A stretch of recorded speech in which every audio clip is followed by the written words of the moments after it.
Hello, everyone. We're going to start round 2 of our day now. We're once again broadcasting on Facebook Live. Next, I would like to invite Angie Greene up. She is a board member for the Western Wren, and she's the president of the Yarmouth Chamber of Commerce. And she will introduce our next panel.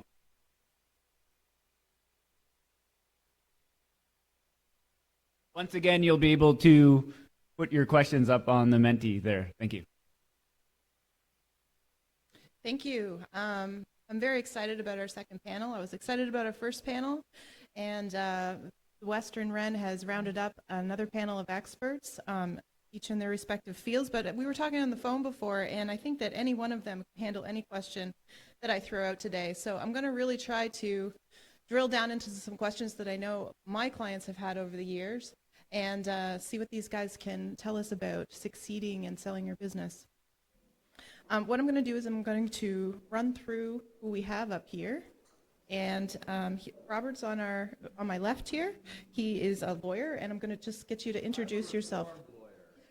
Oh, I'm sorry. Here, grab the mic and tell us a little bit about yourself. I am a reformed lawyer. For 25 years, I was working for the Jodrey family and at Scotia Investments, and was the number 2 person there, and then I went off to run a publicly traded resource company, retired, failed at retirement, and I didn't plan that in the sense that I did the Florida RV thing and the new dog, and then realized that I missed the game. So I like Warner, I occupy myself a lot with fundraising for 2 major foundations, and then I do these kinds of things, giving back for the people who help me in business, and do some consulting on the side. Perfect. And then we have Haraold, who is a chartered business valuator. Haraold? Thank you, Angie. Well, I used to live not too far from here, a little place called Arcadia, and but I made a promise to my wife that we wouldn't leave the valley. We love the Annapolis Valley. I think it's the greatest place to live on earth. And I have been in practice for over 30 plus years. I'm a CPA. I have an MBA from St. Mary's, and I find the world of business valuation fascinating. I eat, I sleep, that's all I want to talk about. And yes, and thank you for inviting me. And next we have Paul from the PDC. So I would say I'm a reformed banker, but that probably doesn't play the same way. So I've spent most of my 23-year career working in commercial banking with charter banks as well as here at BDC. And probably the closest parallel to someone selling their business or exiting or transitioning their business would be, I actually left banking at about 15 years in and went and worked in tech startup for probably about 5 years. And it was a great experience. I think if the fortunate and unfortunate reality when you work in the banking world is once you're in it, you tend to be in it for the long haul. So what it did for me, and I think it speaks to some of the things we're going to talk about today, is you get to be on the other side of the desk, right? So you get to see some of the challenges that entrepreneurs are dealing with every day. I worked for a software company right away that got a tremendous exit. They sold for a lot of money. And then I worked for 3 more that all ran out of money within a year. And that's probably a lot more fun when you're 25 than when you're 38. So it was time to get back to banking, and really happy to be here today. Thanks for having me. Thanks, Paul. And not least, Brad Langille. Hi. My background was I'm a CPA, FCPA, which means you're old. And I retired 2 years ago, and when I retired, a little bit of history on me. I was born on a 7th-generation farm up in a place called River John. I actually farmed and fished when I was a young man growing up, and so I knew work ethic very well, and graduated from high school at a very young age. I had full scholarships because my father was a veteran. I was too dumb to go to university, so I went out and I made my world in banking and a few things for a few years, then realized I better go back and get an education, so which I did, and those scholarships were all gone by that time, by the way. And And when I was 29 years old, a little bit of background on me too, is that I was, remember I was from rural Nova Scotia and that, and I think when I left home, if I was wearing a suit, I was a success, obviously, okay? So I was with a major accounting firm. I had rose to a level to be a senior manager to senior partner. I had just been given my second partnership interview, which meant that the first one meant you were an idiot. The second one meant that you were on the line to be a partner. And I was sitting back, and I was married, and I had 2 young kids, and I realized at 29, I didn't make it. I don't want to do this. I want to stay with this firm. And I actually left and went out with 2 other gentlemen, and was a 5th person accounting firm, and we built it from 5, I was 5th person there, to 85 people. We merged out with M&P. So I do know what it's like to make a payroll, okay, and those things going on. Your comment about being a non-normal lawyer or whatever, a compliment I get, I'm not a normal accountant.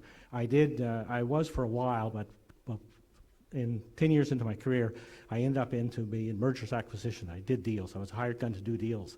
And I loved that job, and that's why I probably stayed with it for a long time and enjoyed putting a deal together. And as I talked earlier here, one of the big things was a deal. By the way, I was on a comment. The panel before was excellent, absolutely superb, that side of it, and the stories and that. But and when I was asked by Ron Smith, I gave my name out to do this. I enjoy giving back to community. Right now, I'm doing some mentoring with some young entrepreneurs and that, and involved with a crazy entrepreneur that I'm doing some business with called Wayne Crawley, who, if you know anything about him, I'm in Wayne's World, which is very similar to the world that Wayne's World was from. Anyway, thank you for inviting me. Okay, I'm going to get you to hang on to the mic, Brad. I'm going to start from that end of the table, and you can just hand it back this way as we go through the questions. So if anybody has a question for our panel, just throw it up there on the screen, and I'll try to fit it in as we go, instead of just waiting till the end, because it might just fit into the flow of what we're talking about. First question, Brad. Us here in Nova Scotia, from my experience, are very private people, and we think that when we put our business up for sale, we're putting ourselves out there, and sometimes we're for sale and nobody knows it. We're worried about what it'll do to our employees and what impact it'll have on our business. What can you say to that? Well, I say the first panel did a good job there talking about how they dealt with the succession. Dealt with it very well because they planned it well. It was not just a spur of the moment thing. I think you have to plan it well ahead of time. And what I used to try to do through a referral from a bank, accountant, or lawyer, or somebody, or go and talk to somebody and find out if they're ready or not. Okay, you can't if you don't want people to know about your business for sale. Then what you need to do is identify and start planning who is a likely buyer and target that, okay? And you know, a good example, a very quick example, I remember one time I was asked to represent somebody who was selling a business, and the person said, oh, I already have somebody in line. I said, is that right? And gave him the name and the whole shot, and I said, and the business was worth about $10 million. And I said, do they have the money to buy it? And the person said, no, I don't think so. I said, why are you talking to them? Okay? I mean, you got to target who you're talking to and properly. I agree. Nova Scotians, especially our Maritimers, are very private people, but you need to plan that ahead of time. Don't do it when you've got a gun to your head in any ways, that's health or anything else, and try to be able to sit back and say, here's who I think would be a proper one. It's very, as I said in an earlier panel, word of mouth around here, everybody knows everybody, we're all related somewhere, I guess, 3 generations ago. You can easily contact somebody here and find out if there's a serious interest without really getting deep into it. And a comment I used to make, and I won't hog this too long, but I used to say if I represent a buyer or seller, get to a letter of intent early. That's not a deal. That's not your due diligence. You've done some. Get to a letter of intent early. If you can't get to a letter of intent early, you're probably wasting time, okay? Because that should nail a price down, nail the particulars down, and I'd say, you folks can disagree if you want, 95+% of the time, letter of intents end up being deals. Right. So going into the next one, so Paul is our financier, and what do you want to see at the table when they get to you, buyer, seller? I think a lot of it came out in the first session. There's, I really liked Dave's 3 M's, right? So that they've gotten to that point. Most businesses don't know what we're going to be looking for, except if they've been working with some professionals who already have a sense as to what a lender or a capital person is going to be looking for. So our role is very much to say, here's not only all the nuisance types of piece of information that we need to evaluate, you know, an opportunity for you. Here's your expectation setting, right? I think when they get to us, the easy part is, here's some financial statements, here's that letter of intent, here's the mechanical type stuff. Often they talked about the timeline for deals, right? I think a couple of them were 6 months. They can be that, they can be quicker, they can be a lot longer. And often it's because someone in the process hasn't necessarily set the expectations, particularly of the buyer who's coming to us for financing, around all the questions that someone's going to ask them and all the due diligence that's going to be done, but also the reason that things can potentially go sideways in there. So I would say that the single biggest thing is bring us the information, but then be prepared to hear, rely on your lender to give you an expectation around how hard or easy something's going to be and why, and what the timelines are on that, but counsel as well around it. Now, Haraold, you are a business valuator, so a lot of people want to hear exactly what you do to value a business. Can you give us a general and maybe even more specifics? I want to start by saying that I was shocked that most of you weren't or did not understand what the term EBITDA. And I'm going to say right now, learn that phrase. You go to my friend to the left, you go to my friend to the right. They're going to ask you questions. You have to understand that you can hire all the professionals that at your service, but if you don't understand, you'll never be comfortable in the transaction. So EBITDA, earnings before interest, depreciation, taxes, and amortization. It is what we term the cash flow or earnings potential of your business. So business valuation is essentially a function of economic return. It's sort of like when you go and buy IBM stock on the public market, you expect a future return. Well, as a business valuator, I look at private businesses, big, small, and look at what potential we have based on risk assessment, okay? First and foremost, business valuation, we look at the profitability and predictability of your cash flow. What's the strengths? What's the weaknesses? What's the threats? What's the opportunities? SWOT. We do these assessments because the business valuation is in the eyes of the buyer. You didn't know that, did you? The focus is on the buyer, not the seller. And as such, we have to understand the risks of achieving the cash flows. Most businesses transact as a multiple of something. We heard Whynot as a multiple of revenue, right? Insurance industry, very, very common. 99% of the time it happens. With most businesses, it could be a range of 2 to 4, 5 times EBITDA, right? It depends on the industry, depends on the risks of achieving those cash flows. That is what we look at.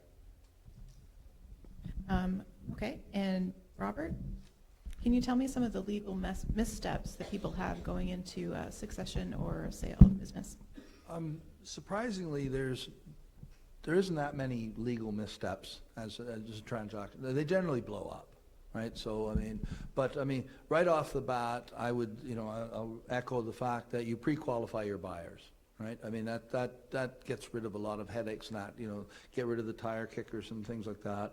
One of the common mistakes is misrepresentation or overstatement, and going in with the mindset that you're going to set a high price and let it be dickered down is actually a mistake. It blows up the credibility as to your financial statements. Be honest about the warts that are in your company because we're going to find them, right? The other person can find them. The planning is important. Early in the process, an NDA, non-disclosure agreement or confidentiality agreement is very important.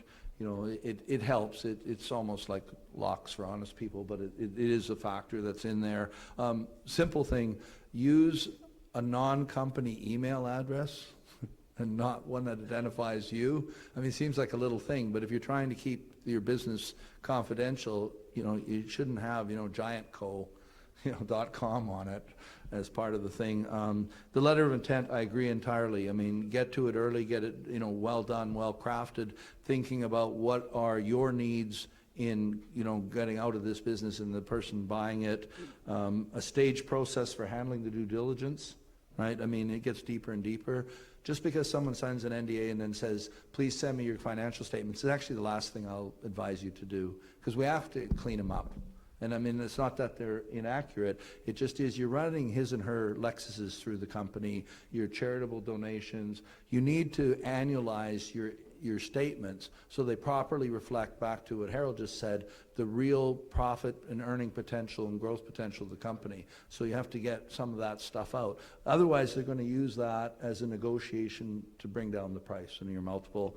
And then the proper use of professionals. And I mean, I don't, in my life, I've always been on the inside, but they're valuable. Earn your money back.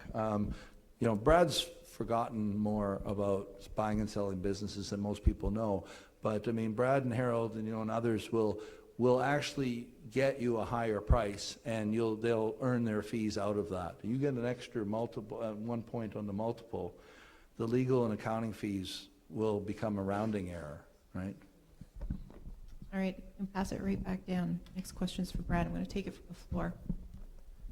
What they're asking is, what advice can you offer people who have no plan but need to get out quickly? No plan to get out quickly? They have no plan but need to get out quickly. So what advice No can plan you... and need to get out quickly. Yep. Well, we talked earlier at the break here, lucky enough in the market today, and it still is that there is considerably more buyers than there is sellers, okay? So if you go to somebody who has those type of connections and that side of it, then you can probably, if they have to get out quickly, and let's assume that's a health issues or something like that, which I've dealt with, is that you go immediately into a short list and you go fast into identifying very quickly as to who is the most logical buyer and why. I used to have a thing, and I did all the time when I was my client, is I'd say, if I represent a buyer or I represent a seller, I'd say, reverse hats. And I'd get them in a room and start, well, think about what they're thinking about the other side. And that really worked well, because one of the comments I used to make all the time was to somebody was, okay, you're 66 years old, you want to sell. If you were buying this and you're 40 years old, would you buy this business? If you would, what would you pay for it? And they'd say, there'd be some interesting comments come out on that, by the way, okay? Which has got my client aware. There's no trouble, I guess to answer that question, there's way more buyers out there right now than there is sellers. There's no question, and that has not changed, and that's not going to change immediately. Identifying and targeting who that is and getting to the right people to identify that is what you need to do on a quick deal, okay? But I'd also say this, I want to make one more comment, Haraold. I really think every business wants they should have a valuation done every 5 years, okay? And that's not about selling. That's about the people having the knowledge and knowing, and I'm not getting a commission from Haraold here, but it's that to know what their business is worth and have some idea what their industry, what their business is worth. And the insurance business has a certain play that they know, and they know the multiple, and there's every industry usually has, and Haraold, people like Haraold can tell you that. Get that done, that's an investment, that's not expense. I hope I answered that question, I'm not sure. So, Paul, what causes a finance, or what, by the time they get to you to put the financing together, they've been talking about it for a while, they've found a buyer, what makes it fall apart? I think there's I have no statistical data for this, but I don't think that many deals fall apart if you've got willing participants in the transaction. And I don't think they fall apart at my stage generally as a result of financing. It's often, Robert mentioned the warts, right? Like being aware of the challenges that are there that you're aware of, and that full disclosure approach to that. That's the stuff we're going to find. That's the stuff, even if the buyer's not aware of it, they're going to find out. And so I think deals blow up at the 11th hour based on things that probably should have been disclosed. It doesn't seem to me like it's typically terms and conditions type things, right? So for instance, I've got an opportunity I'm working on now. They've had 2 false starts. So I first met with them, I think, a couple months ago. We've been working with them to structure some financing for them. They already had 2 false starts. They're still at the table together, right? And I've been checking with my side, so the buy side, to say, how are they doing over there, right? Like, we're mindful of your timeline. How are they doing over there? They're managing them fine. There's a sense at a certain point you're vested, right? If you got it right, if it's the right buyer and seller, and it was 6 months ago, people might be frustrated, right? So things happen throughout the process, even well before I see them. Both sides can get a little bit frustrated, just they're learning things, or there's any number of reasons. But generally speaking, at that point, they're both sides are vested. Otherwise, they would have broke it down, I would say, well before that point. Notwithstanding any of the sneaky stuff that comes out, that's usually, I think, what blows things up at the end. So all secrets revealed at the get-go. Nobody, Yeah, transparency is key. Transparency is key. Haraold, this one's for you. I want you to touch on what we talked about before, just a pricing analysis, because this is part of the question. Is using a certified business valuator expensive? No.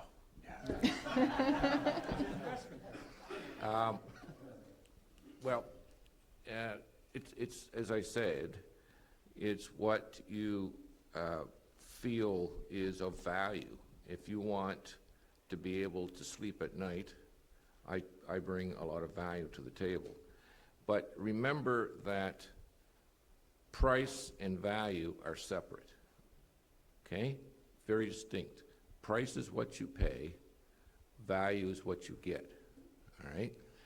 So typically on what we call a calculation or a pricing analysis, would start at $5,000. That's a mid-range. Might be, it's certainly below 10,000, which is in the big scheme of things. And when you're selling your business, your life's work, by the way, when you're selling your life's work, doesn't sound like a whole lot of money, does it? Okay, the next question, Robert. So a lot of the books that you read nowadays say it's best practice to always be for sale. Do you agree with that? Sorry. One of the best practices to always be for sale. Do you agree with that statement? Yeah, I guess I do. I mean, and you heard, the earlier panel say the day you should get ready for selling your business is the day you start your business. And I mean, that makes sense. And you'll hear the mantra again and again about being prepared, right? So, start that process early. You mentioned what did you call it? The mindset. That's really important. I mean, I talked about failing at retirement. I wasn't ready for retirement when I, retired at 57. But are you ready to leave the business? I mean, if you're leaving the business to family, I mean, are you ready to not only leave the business, but let them walk on their own and do those kinds of things? I mean, have you figured out cashing out? Right? What do you need to maintain the lifestyle that you have? Maybe you have more than enough and you have a foundation and everything else. Or maybe, is it there? Or, the tax implications, the familial implications. So, yeah, you have to be ready. I mean, and you should always be ready for anything, right? And I mean, and you got to remember too that I know that people sort of start to wind down and kind of wind down the business a bit too. That's a mistake as well, because the person buying your company is buying the future, the growth of that company. So you should actually be continuing to invest in that company going forward, right? I mean, it's good to take out working capital and things like that, because I mean, you got to remember that the person buying your company has to fund the purchase and the working capital. If you can lean it up and lever it such a way that you can, you'll get a higher price, right? Okay, so we have a question on the board for Paul. Not sure I understand it, so I'm going to try to word it how I think it's being meant. Do you finance the upfront costs of the due diligence, professional advice, et cetera? So what I think they're asking maybe is, do you roll it all into one when you're trying to get out of business? Or is it paid for separately? It's a good question. I think if I understand it the same way, we've been talking about the inherent cost of getting to that point. There are scenarios where lenders, I would say, can build an amount into the financing to replenish some of those costs. We would probably categorize it as working capital, and to Robert's point, it would fall under that category of making sure the company, you're not just buying the business, we're also making sure that the company's good and liquid going forward, like there's good working capital there. So if that includes some costs that are built into that, I don't think quite honestly, they're probably not tangible enough that many lenders would balk at that. I think a lot of them would say, sure, if you need an extra $100,000 in working capital, and in your mind that's replenishing some of those costs, then often the programs of financing include buffer or extra working capital. Great.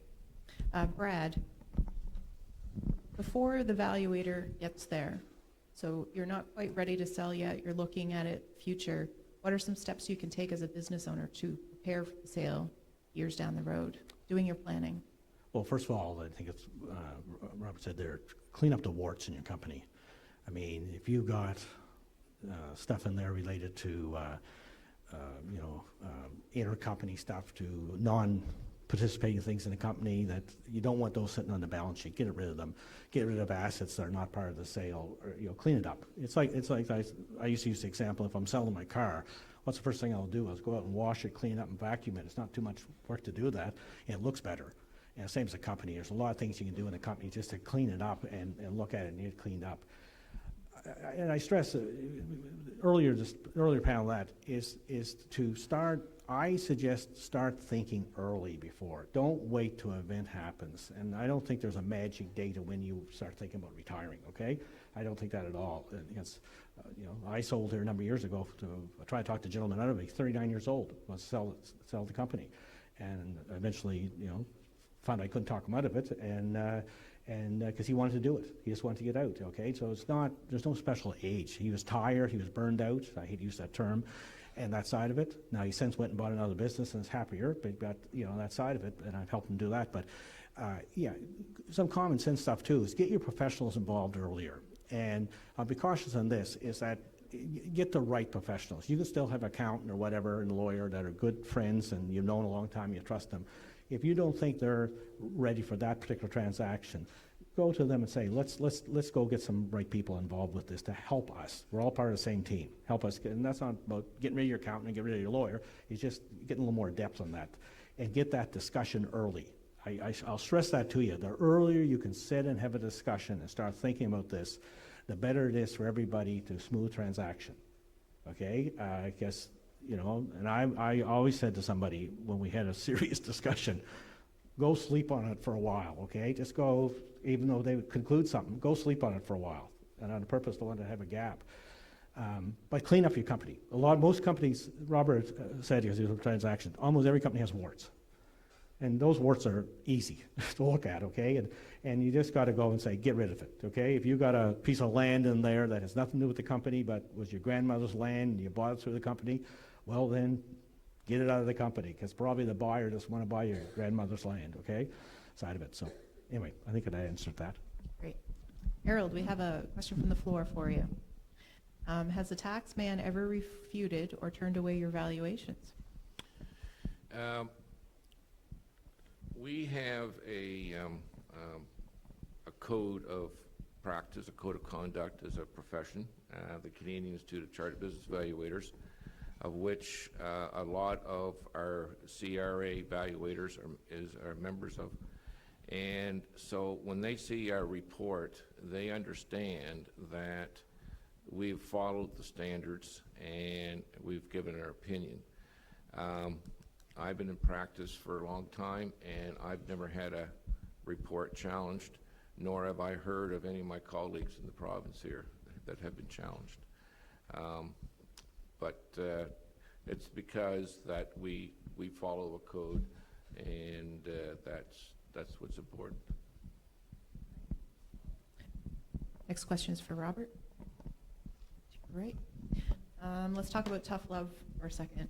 and family businesses, because are some complications with get family involved. Sometimes it goes as well as Dave, but not always, especially when there's multiple siblings coming up, and maybe not all of them have a business hat. So what have you seen in the past, and what advice do you have for family businesses? So number one, separate leadership and ownership, right? Who's going to run the company and who necessarily owns the company are two different questions, right? So you can have one child, one sibling be the CEO. The other two or three may in fact be equal shareholders in the business or some mechanism.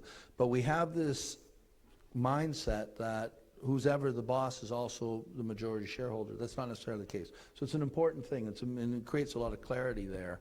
The other thing is you have to, and I'll make the assumption that mom and dad started the business, 30, 40 years ago, whatever or not. You have to take care of mom and dad too, right? I mean, number one, it's their retirement, everything else. Parents default to wanting to take care of the kids. But mom and dad have to be taken care of.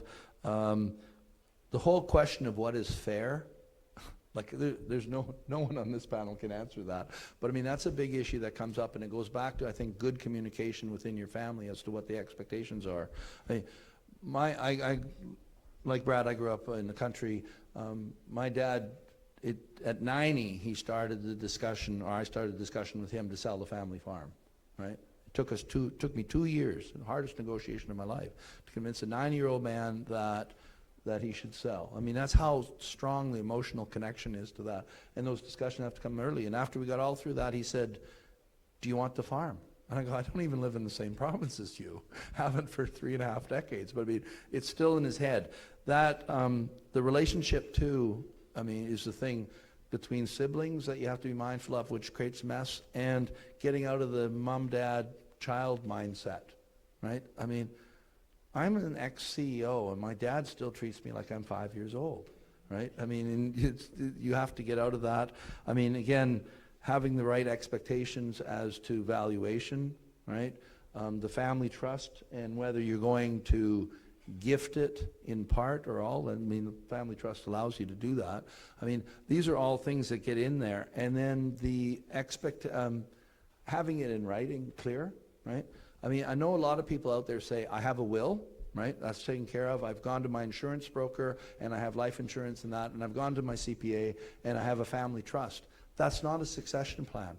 And in fact, those three professionals don't even know each other, or probably haven't talked to each other. So what happens is someone gets sick or someone dies, and what happens is, let's just say dad, dies.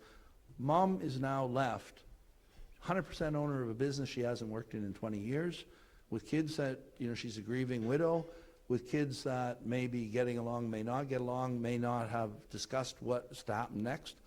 That was really poor planning, right? And you say, the professionals told you had everything done. You had everything done except the succession plan, the business plan. Thank you. Back down to Brad. Let's talk about the mechanisms and tax. So as a seller, or as somebody that's succeeding their business, what are some of the detailed mechanisms that somebody should be looking to implement to reduce their tax as much as possible? Well, if you're a seller, sell shares, and obviously, Maybe just say why, too. Well, most companies will be Canadian-controlled private corporations, which means that if you own the shares of that company, you have an exemption. I think I'm not a tax person, but it's in $800,000 range right now per individual, that type of thing, and some change. So, and surprisingly enough, what I used to find out is a lot of people thought the share deal would never work. Well, a share deal can work. And a buyer doesn't have as much problem on a share deal as some people think. And there's a huge advantage, by the way, to the vendor. So that's number one. Family trust, I believe, is essential. Okay, there's exceptions to that. Okay, side of it, but it's a tool that should be used. Again, I'll qualify. I'm not a tax person.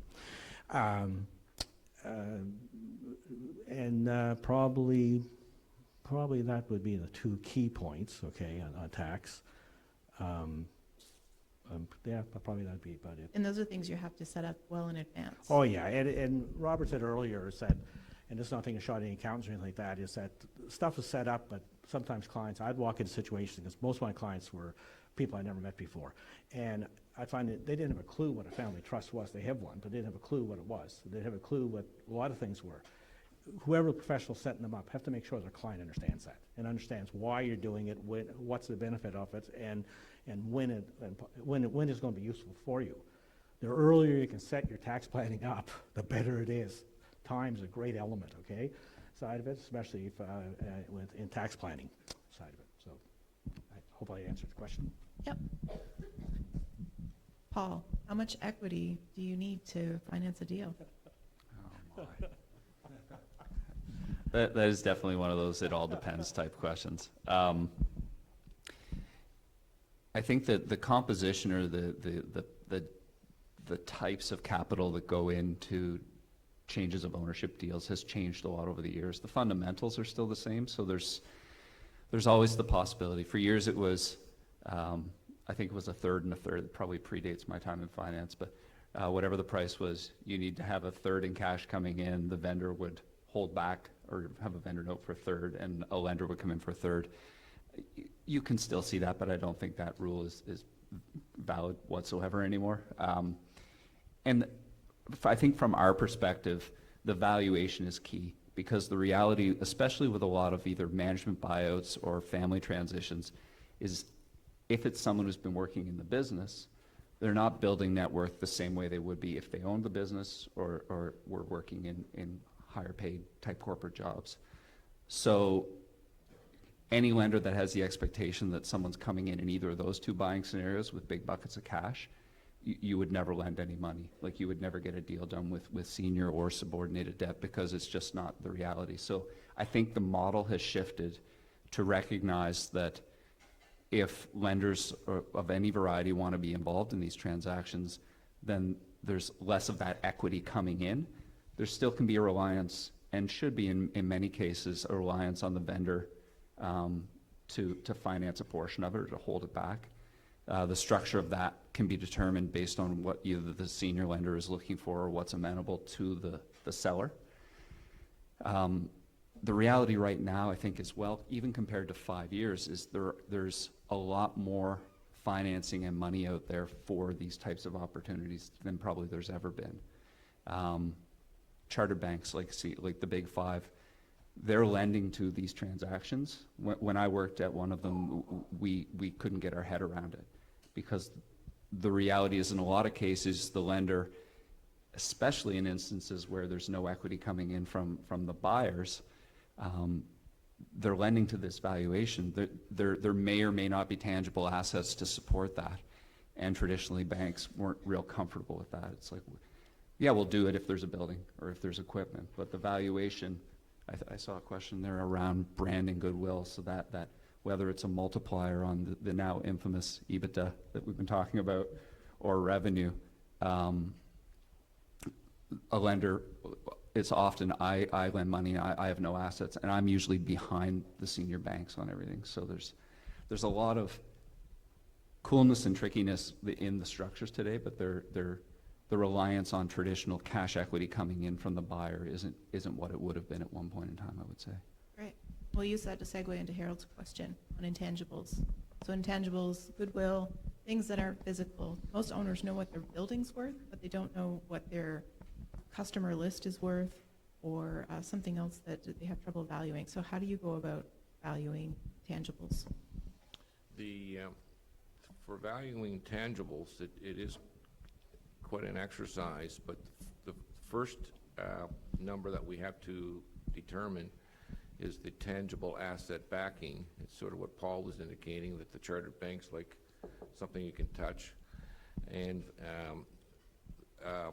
then we look at the capitalization of cash flow, or multiples of earnings after sustaining capital replacement, and that gives us a level, what we call capitalized cash flow, and we subtract the tangible asset backing from that number to arrive at what we call intangibles. And then we go further, we drill down the intangibles by looking at, are there licenses? Maybe there could be fishing related, or could be special processes or whatever that formed something that we could sell. Intangible means that we can sell to a potential buyer.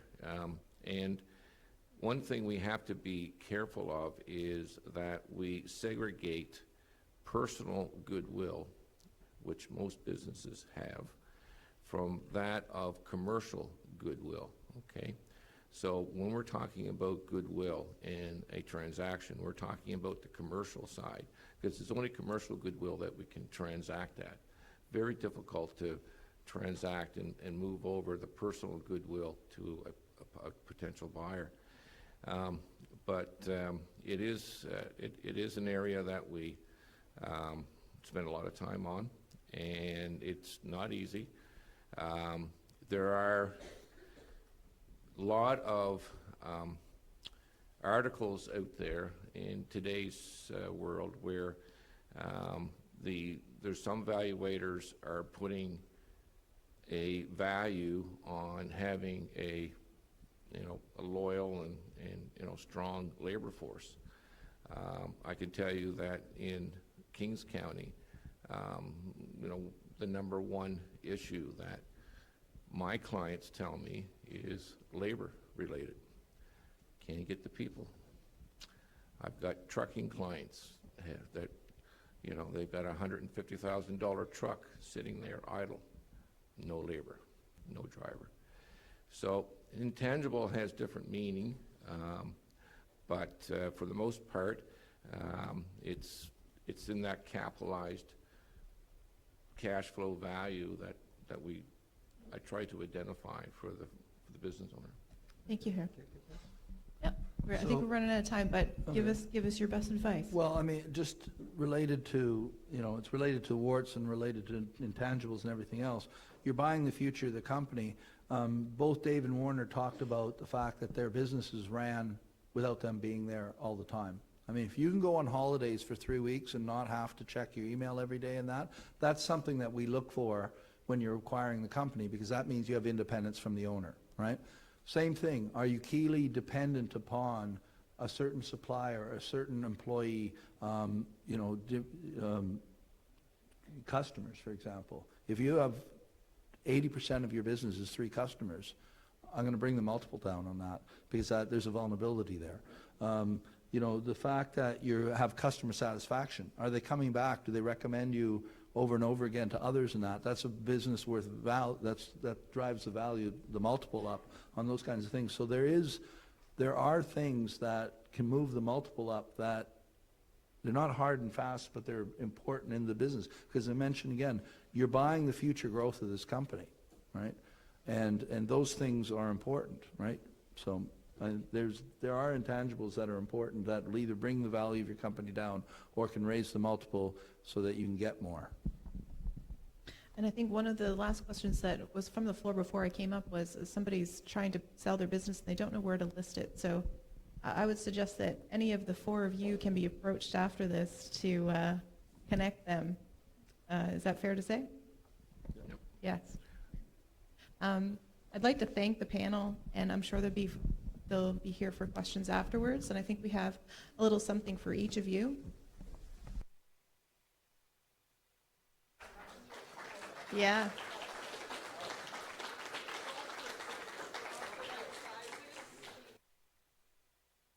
Thank you very much.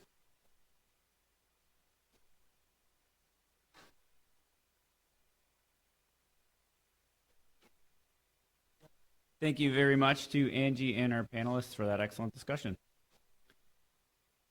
Next, I'd like to introduce today's keynote speaker, Zach Whynot, manager of TriNav Fisheries Consultants Incorporated. Acknowledging that the primary economic driver of Western Nova Scotia is fisheries, we felt it important to touch on that sector today. Zach will be using fisheries as a case study for how succession impacts a primary sector, in this case fisheries, as well as how it impacts secondary and supply chains. Welcome, Zach.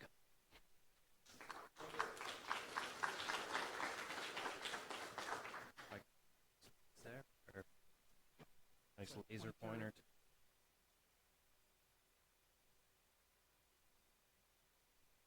I know I'm the last thing standing between not just lunch, but the door prize draw, so I'm going to try to keep it a little quick. I made the, I guess, mistake of sitting in the back. I thought it was a good idea this morning, but as they finish lunch, the waft of the meal keeps coming out. So I know my stomach's starting to rumble, so I imagine all yours are too.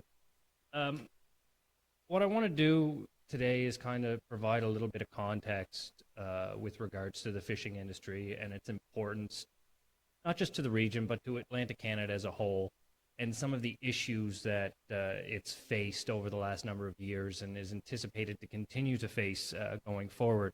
During the last panel, Haraold said, you know, the sectors out in his area are having issues getting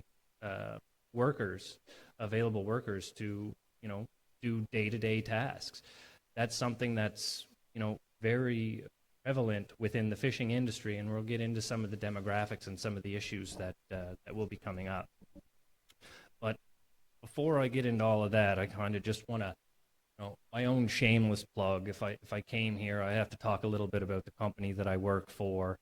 Then we're going to get into the size and the scope of the fishery, and then talk a little bit about succession planning and some of the different things that clients of ours have tried and are implementing as we speak. So just for those, I guess for my own benefit, I'm just interested, how many people here in the audience are involved directly in the fishing industry or provide some type of service to the fishing industry? Just by a show of hands, just curious. All right, well, I'm going to have to ask you all to leave. No, I'm just kidding. For those of you may not know, TriNav is a group of 13 different companies providing services to the marine, fishing, and aquaculture industry throughout Atlantic Canada. We have offices all over all the major provinces and all the key fishing areas. We have roughly 60 employees that work out of these offices. But the main thing to take from this is that we really are a one-stop shop. So a lot of people within the industry know us for our brokerage division that helps find willing buyers and willing sellers to sell or buy fishing enterprises, licenses, vessels, gears, what have you. We also have a marine design firm as well as a publication firm, and among many other companies that I'm not going to get into today because, as I said, lunch is on its way. I work for TriNav Fisheries Consultants, and what we do is really anything that anybody pays us to do. You know, we're consultants, so so we run the full gamut. We do asset appraisals specific to the fishing industry, specifically for fishing licenses and other, not so much bricks and mortar because we're not certified for that, but for fishing licenses and quotas. We do a lot of strategic planning, and that's really where the succession piece comes into play. It's always important to be planning for the future. You always have to be planning for what changes are coming up. What I always like to say is that if you're not ahead of the curve, you're already behind. And that's you really need to be aware of what changes are going to happen and how to take advantage of the opportunities that they present, but also to mitigate any issues that they may provide to your company. You know, working in the fishing industry is always interesting because on a day-to-day basis, you're dealing with a number of different issues, whether it's new technology coming in, succession planning, business sales, to, you know, new ideas and innovative techniques. You know, so we're very attuned to what's happening within the industry. As I said, it's very important to be forward-thinking, and succession falls directly into being forward-thinking. And oftentimes when we think of succession, we only think about the transition of one person to, or the sale of a business, or the transition of an individual into a new role. But the matter of, I guess the truth is, as Angelique said this morning, succession can mean a number of different things. It can be any type of change that occurs. And as we'll see in some of the slides that are upcoming, the fishing industry is has been undergoing a lot of changes over the last number of years, and has made it okay, but there's still a lot of things that are coming down the pipeline that we have to be aware of. It's also important to know your goals, and we're going to talk in depth about this on later slides again, about what do you want from sale or the transition of your business. So now to get into the fun part. Canada's blessed with one of the longest coastlines in the world, if not the longest. I mean, we have 3 oceans, we have Atlantic, the Pacific, and the Arctic. And within those, we have a number of very important commercial species, well, whether it be gooey duck, clam out on the west coast, or our lobster and snow crab fishery out here on the east coast. It's very culturally important and plays a very key role in the local economies throughout each of the provinces. Just to provide a little bit of context, there's really 3 main sectors to the seafood supply chain, and this boils it down to, I guess, really the bare bones. There's a lot of different components within each one of these, as well as in between each one of these, but this just boils it down. So there's the harvesting aspect, where you're actually bringing, I don't know how easy that is to read, it's pretty easy on my sheet, bringing the resource in. There's the processing component, where you take that species and you turn it into something to sell in a retail environment, and then there's the sales and marketing. You actually go out and sell it. Now, within each one of those different modules, if you will, there's a number of spin-off opportunities and people that rely on the revenues that are generated within each one. Now, and I guess I should say also that each one supports the other, as well as forward as well as backwards. Now, we have certain, I guess, regulations in place that ensure that each one remains independent from the other, specifically the IFCAF policy, which doesn't allow for processors to be involved in the inshore fishery. So just to keep them somewhat separate. With regard to this talk, I really just want to focus on the first 2 components, because the third component can get a little tangly. But one thing that I want you to keep in mind when we're looking at this, and I talk about other opportunities within each of these or between each of these segments, right here locally, lobster fishing area 34 is just out that window. And I just want you to keep this in mind as we go through some of these other slides. Last year, Atlantic Canada as a whole landed roughly 100 million pounds of lobster. 50 million pounds of that came from out there. The value of that was roughly $300 million. So that just kind of puts that in context. So half of all of the lobster landed in Atlantic Canada comes from right out there. That's $300 million that comes directly back into the pockets of not just the harvesters, the processors, the sellers, but the people that offload the boats, the people that drive the trucks, the Tim Hortons employees that fill the cups up every morning before the crew goes out, the marine surveyors that go out to look at the boat, and so on.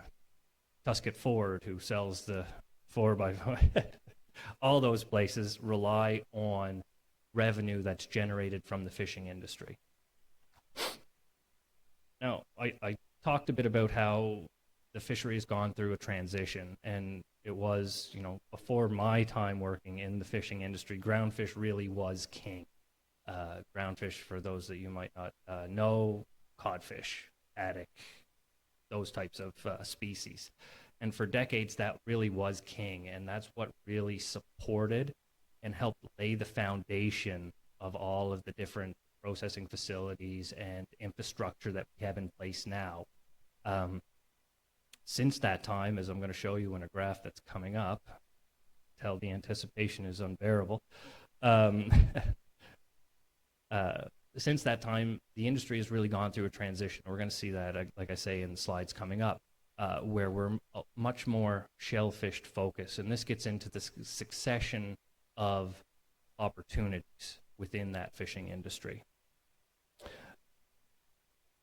So with succession planning, we also need to consider what is that next thing. So it might be, what is that next person that could buy my business, but also what is that next thing that my business can do to diversify or change out or be ahead of that curve in the changes. So again, another context slide. I always like to show this just to, again, put things in context. Within Nova Scotia, there's 6,355 licenses according to DFO in 2017. And I should preface this with, while we do as good, and I say we collectively, we do as good a job as we can at getting the most up-to-date information, the federal government can sometimes lag a little bit behind where we want to be. So some of these numbers are, 2 years out of date or so, but they're the most recent available. So in Nova Scotia, there's 6,355 licenses. Out here in LFA 34, there's over 900 fishing licenses alone. So that means there's 900 individual businesses that support crews themselves in the area and support those local businesses. So those 900 lobster licenses are the ones that are landing those 50 million pounds of lobster. In all of Atlantic Canada, there's 58,000 people that are employed in the fishing industry in one way or another, whether it be in a processing facility or on a boat or in the sales and marketing side. That doesn't count the spin-off economy such as fisheries consultants. That's not counted in the number. In terms of value, Nova Scotia had a $1.8 billion in 2016. So if we think back to 300 million in lobster, that's what, one sixth? Oh, one math people. 15, thank you. So it that's not right. Yeah. See, you got me all flustered now. It's a large percentage of the overall value of the shellfish. See what I did there? Consulting mind. In total, within Canada, it's a $6.3 billion industry. So 1/3 of that is from Nova Scotia.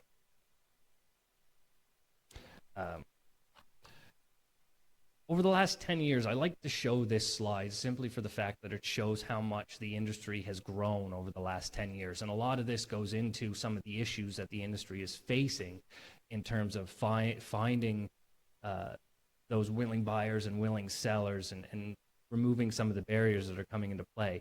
Back in 2006, Nova Scotia had an export value in the commercial fishery of somewhere around $1 billion.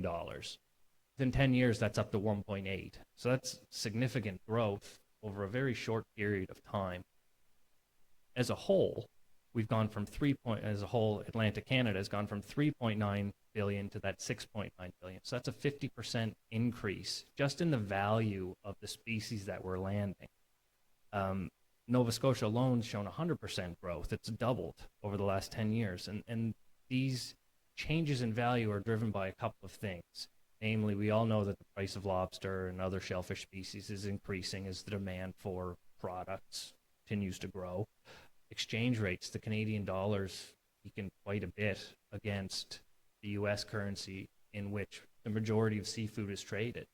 So that provides us with a really significant exchange rate gain that goes right back into the pockets of the people that are selling the seafood, which again generates more revenue for the area. Diversification, we're not just focused on single species. We're taking advantage of a more broader ecosystem in terms of what we're landing and the product types that we're developing. So, like I say, I like to show this graph because it really shows that there's a lot of growth that's occurring here. Just to summarize it, Atlantic Canada as a whole, we've gone from 4 billion up to that 7 billion. So a 75% increase over those 10 years.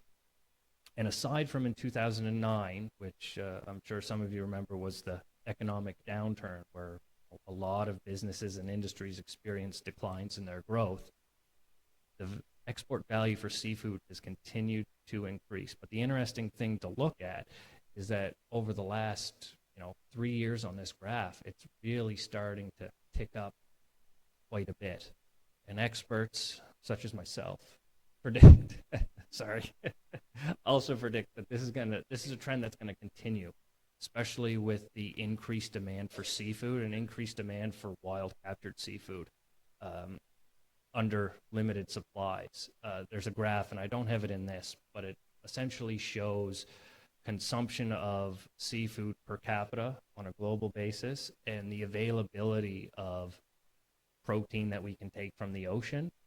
The protein that we're taking from the ocean, so fish, shellfish, or whatever, has been stagnant. It's been a straight line for about the last 20, 25 years. The amount that people are eating has been shooting up like a hockey stick for the last 10 years. So we all, the economists in the room, under a scenario where there's decreased supply and increasing demand, what happens? The prices tend to increase. So that's one of the reasons that we're seeing these increases. Now, this is the graph that I'm really excited about and that I kind of teased at the beginning. It's the groundfish versus shellfish. So remember back when I said that groundfish was king? We can see here on this graph in the 1990s, landed over 600,000 metric tons of groundfish, only 200,000 tons of shellfish. But when that moratorium hit, the industry had to go through a transition. They had to find something to take over for that gap that was now present, the groundfish. So we can see the steady increase of the shellfish. But the interesting thing about these graphs isn't so much this, it's this. Even back in 1990, we were landing 600,000 metric tons. The value was never anywhere near what the value of the shellfish was. And we can see how the value of the shellfish has increased over the last number of years. And I have a stat here. It's gone up by 100% since 2006, 2016. So the low point here to there. And it was, this era was important, not so much because of the value it provided, but because it helped lay that foundation that allowed the people in this region and throughout Atlantic Canada to really be successful and take advantage and know how to adapt to the changes that were current. Now, depending on where you're at, some say that the groundfish industry is starting to show a recovery, whereas the shellfish industry is starting to decline. Specifically in Newfoundland, where we've been seeing decreases in snow crab quotas and decreases in shrimp quotas, and the adverse reaction to groundfish quotas as they increase. So they are starting to go through that transition again. I always like to say that no matter what the industry is, if you look far enough back or from a high enough vantage point, everything is cyclical. You always have your peaks and valleys. It's important to know when you're approaching that valley to prepare for that peak. So again, just in terms of commercial fishing landings, in Nova Scotia, you can obviously see that shellfish is king. Or is king now. It's almost three times the size of what groundfish and pelagics would be. And that's a common theme pretty well throughout it is a common theme throughout all provinces. And it's no surprise that with regards to the landed value, shellfish is quite high compared to the others. It's about 11 times higher than the pelagic and groundfish value if you were to combine them. So that's the fishing side, but it's also important to talk a bit about the processing side. And I know people in the back can't see those numbers, but the important thing on this graph isn't so much the numbers that are here, but it's the location of where the big bars are.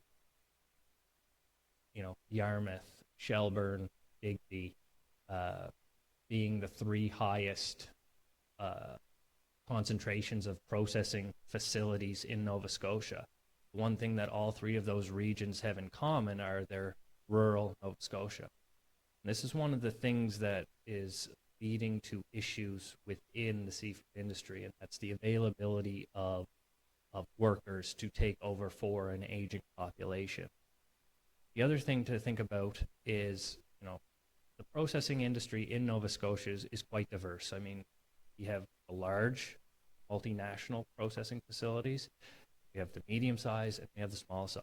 They range anywhere from, a handful of employees to over 100 employees that rely on the product that's coming out of the ocean to support all these different spin-offs.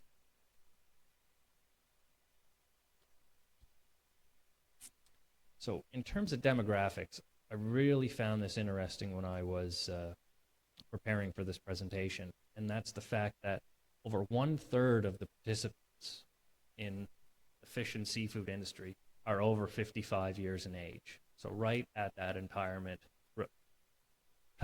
retirement level. When you compare that to all industries in, so that's roughly 57%, I think is what it works out to. So, sorry. See, that's what happens when you scribble on a page, you can't read it. So about 1/3 is 55 years. So it's roughly, 33%, we'll say. If you look at all industries as a whole, it's 23%. So that's a 10% difference. That's a significant shortage, if you will, or difference between all industries and the fishing industry. The other thing that the fishing industry has against it is that not only are many of these people approaching retirement age, but the location of the areas that the majority of the processing is taking place, or the majority of the fishing is taking place, aren't in areas where people in the 26 to 54 demographic, or I should say the 18 to 25, the 25 to 30 demographic really want to be. A lot of those individuals want to be in the more urban areas like the Halifaxes, the Sydneys, Bridgewater, shameless plug for my hometown. They want to be in those areas. And the other thing is that the job market right now is so competitive in those areas that it's very difficult to attract and retain young workers in these areas. And I'll give you a little story because I got lots of time. I just can't eat till I'm done anyway.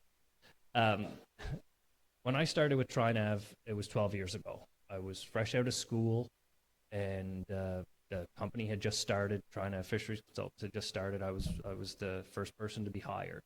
I came in as a research associate. I went through the interview process, and I had to go through another interview. And on the second interview, my then manager looks at me and said, we like you, we want to hire you, but we're worried that you're going to use this opportunity as a stepping stone to the next thing.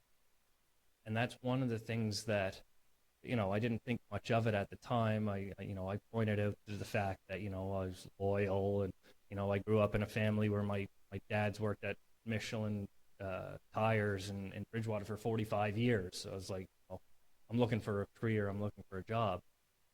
But now being on the other side of the table and managing the company and trying to hire young, hungry people, I can see why they ask that question, because it is very difficult, even for us who has an opportunity in an urban area to find and keep young people.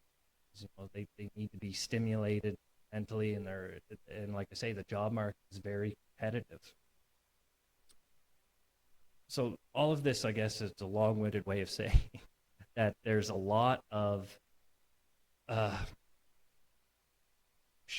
a shortage of skilled workers in the labor force, and with the fishing industry, it is such a specialized industry, if you will, that you can't really go to school to learn how to work in the seafood business, because it is very dynamic. You go and get your your degree, and, you know, post-secondary degree and your master's degree, but you don't know until you get into it if it's a good fit, is what I guess what I'm trying to say. Now, over the next 12 years, and this was in one of the studies that I looked at during my research, over the next 12 years, there's anticipated to be a shortage of about 7,500 individuals to fill positions within the seafood industry. And that's assuming, you know, modest growth in terms of the amount that we're bringing in and the amount that we're selling and all of those types of things. And that 75 positions, that's not just in the processing facilities, that's on vessels as deckhands. I mean, you know, think about the amount of work that it takes to bring in 50 million pounds of lobster. You know, that's not done with one or two guys, or I should say people. You know, that takes a crew to do that. And any disruption in that product flow is going to have direct impact into how much money comes back into the communities, is then dispersed through the other secondary businesses.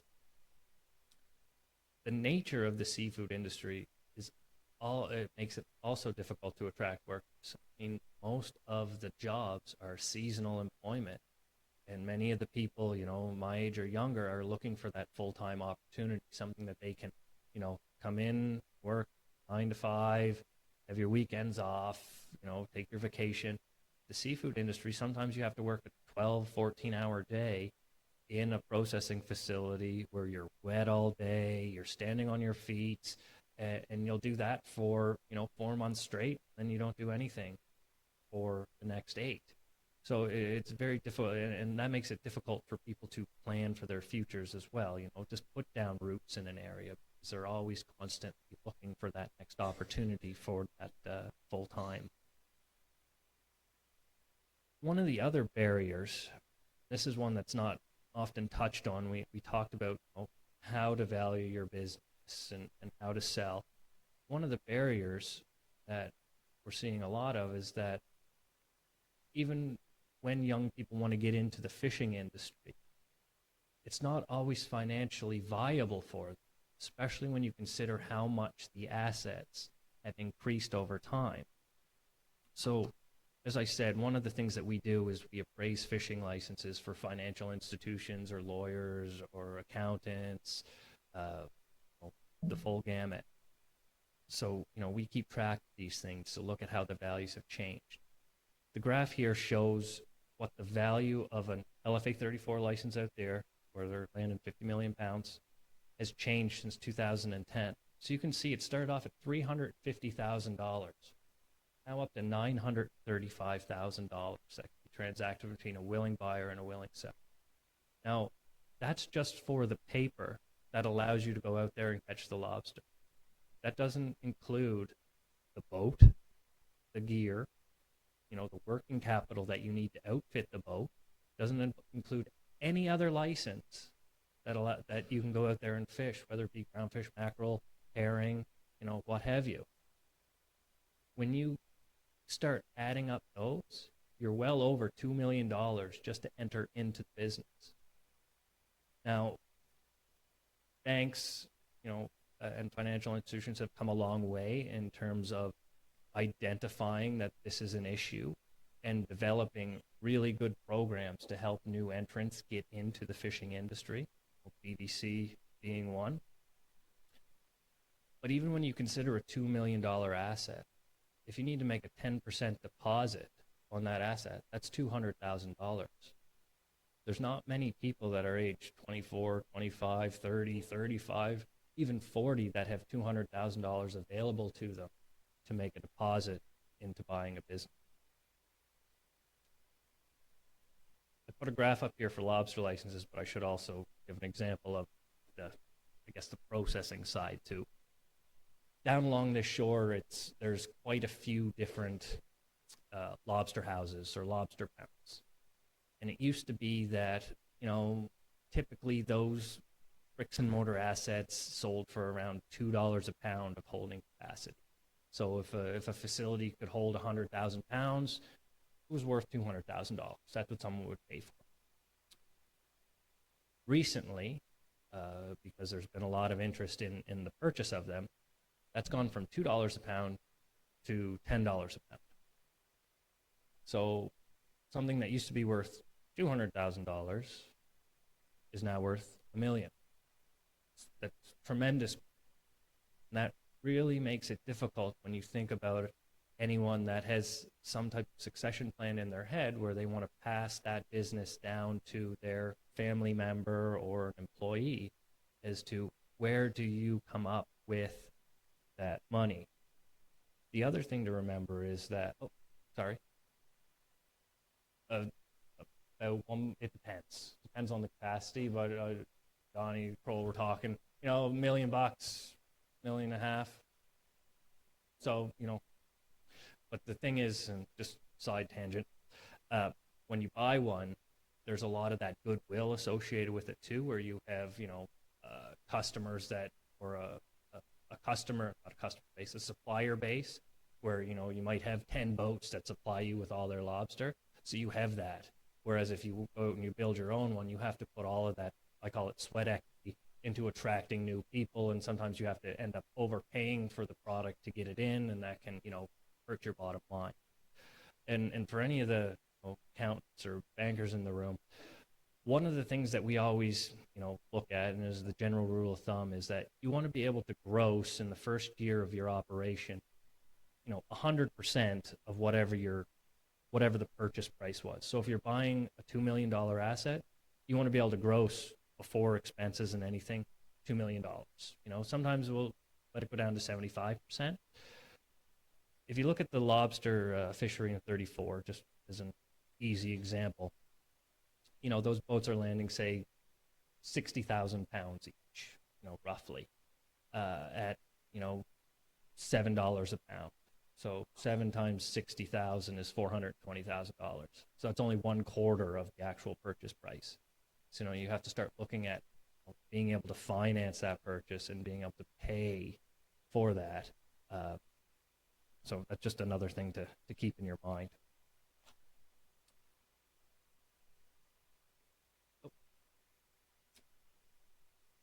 So with strategic planning and succession planning, like I said, it's important to have a plan. And I really liked what Warner said this morning, and it's something that I'm definitely going to take back with me. And that was, the time to start planning is the day you buy the business. You can never be too early to the table to start planning on how you're going to transition out, or, diminish your role or sell.